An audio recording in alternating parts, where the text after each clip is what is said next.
In the Old Testament, there was a prophet named Eber, also spelled Heber, after whom the Hebrews are named.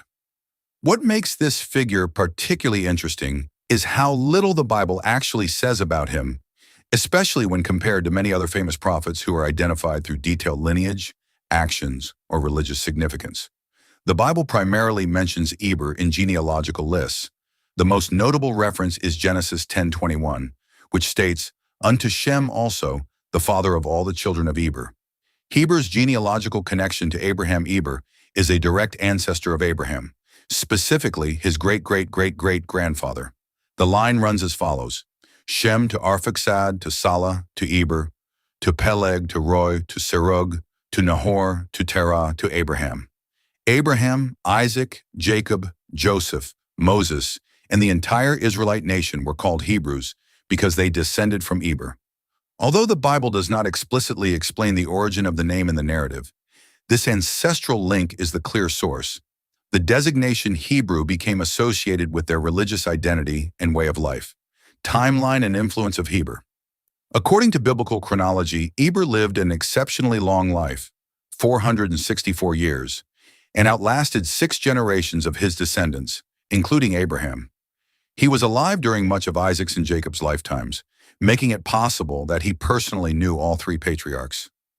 Evidence of a Hebrew people from Egyptians.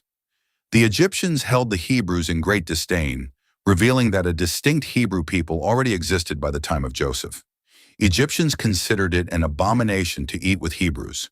Genesis 43:32. Potiphar's wife referred to Joseph as a Hebrew in a derogatory manner. Genesis 39:14. Joseph himself avoided eating with the Egyptians, showing that this cultural separation went both ways. Pharaoh even gave Joseph an Egyptian name to conceal his Hebrew identity from the general population due to this societal prejudice. Yet when Joseph spoke of his origins, he said he had been stolen out of the land of the Hebrews. Genesis 40:15. This implies a larger Hebrew community beyond just Abraham's immediate family. The Hebrew language and traditions. While the biblical record is brief, ancient traditions provide a much richer picture of Eber and help explain why an entire people and language were named after him. These traditions, though thousands of years old and currently unable to verify historically, offer valuable insight. The Hebrew language itself is named after Eber. One prominent tradition holds that Eber was present at the Tower of Babel, but refused to participate in the idolatry promoted by Nimrod. As a result, he was gifted by God to retain the original language spoken since the time of Adam, believed to be Hebrew. It is also said that, through prophecy, Eber named his son Peleg, meaning division, before the confusion or division of languages that occurred at Babel. Extra-biblical sources, such as the Midrash, add further details. They describe Eber and Shem operating a school of the prophets in the city of Salem, where they taught the worship of Jehovah. Abraham, Isaac, and Jacob are said to have attended this school. Traditions also claim that tithes were paid to both Shem and Eber. The legacy of Heber.